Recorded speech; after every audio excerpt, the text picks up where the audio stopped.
ರಾಸಾಯನಿಕ ಪದ್ಧತಿಯ ಕೃಷಿ ಅಂದರೆ ರಸಗೊಬ್ಬರಗಳನ್ನು ಬಳಸಿ, ಕಳೆನಾಶಕಗಳು, ಕೀಟನಾಶಕಗಳು ಇವುಗಳನ್ನು ಬಳಸಿ ನಮ್ಮ ಭೂಮಿಯೊಳಗೆ ವಿಷ ಸಂಗ್ರಹ ಆಗೈತಿ. ಕೆಳಗೆ ಒಂದು ವಿಷದ ಲೇರ ತಯಾರಾಗೈತಿ, ಒಂದು ಪದರ ತಯಾರಾಗೈತಿ. ಏನು ಮಳೆ ಬೀಳಿ ಏನೋ ಬೀಳಿ ಈ ಬೆಳೆ ಬಂದರೂ ಅದ್ರಾಗ ಬರ್ತೈತಿ. ಮಳೆ ಬಿತ್ತಂದ್ರೆ ನೀರಿನೊಳಗೆ ಸೇರಿ ಆ ವಿಷ ಹೋಗಿ ಬಾವಿಗಳಿಗೆ, ಕೆರೆಗಳಿಗೆ, ಹೊಳೆಗಳಿಗೆ ಅದ ಸೇರ್ತೈತಿ. ಅದೇ ನೀರ ನಮ್ಮ ಊರಿಗೆ ಕುಡಿಯಾಕೆ ಬರ್ತೈತಿ. ಕುಡಿಯಾಕೆ ಬಂದು ಕೂಡಲೇ ನಾವು ಮತ್ತು ನೀರು ಕುಡಿ ಪದ್ಧತಿ ಏನು, ಒಂದು ಕ್ಲೋರಿನೇಟೆಡ್ ವಾಟ್ರ್, ಕ್ಲೋರಿನ್ ಕೂಡಿಸಿ ಹಾಕ್ತಾರೆ. ಕ್ಲೋರಿನ್ ಎದಕ್ಕೆ ಬಳಸ್ತಿದ್ರು ಅಂತಂದ್ರೆ ಅರಿವಳಿಕೆಗೆ ಬಳಸ್ತಿದ್ರು ಮೊದಲ.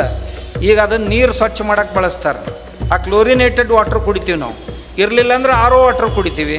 ಆರೋ ವಾಟ್ರ್ ಅಂದ್ರೇನು, ಎಲ್ಲ ಮಿನರಲ್ ತೆಗೆದು ಹಾಕಿ ಯಾವಾರ ಸಾಮಾನು ತೊಳ್ಯಾಕೆ ಅಷ್ಟ ಉಪಯೋಗಕ್ಕೆ ಬರ್ಬೇಕು ಅಂಥ ನೀರು, ಯಾವುದ್ರೊಳಗೆ ಯಾವ ಮಿನರಲ್ಲು ಇಲ್ಲ, ಯಾವ ಖನಿಜದ ಅಂಶಗಳು ಇಲ್ಲ, ಅಂಥ ನೀರು ಕುಡಿದು ನಾವು ಬದುಕೋದು ಎಷ್ಟು ದಿವಸ? ಇವೇನು ಬಾಟ್ಲಿ ಅದಾವಲ್ಲ, ಯಾವ ಬಾಟ್ಲಿಯ ನೀರು ಏನು ಭಾಳ ದಿವಸ ನಮ್ಮನ್ನು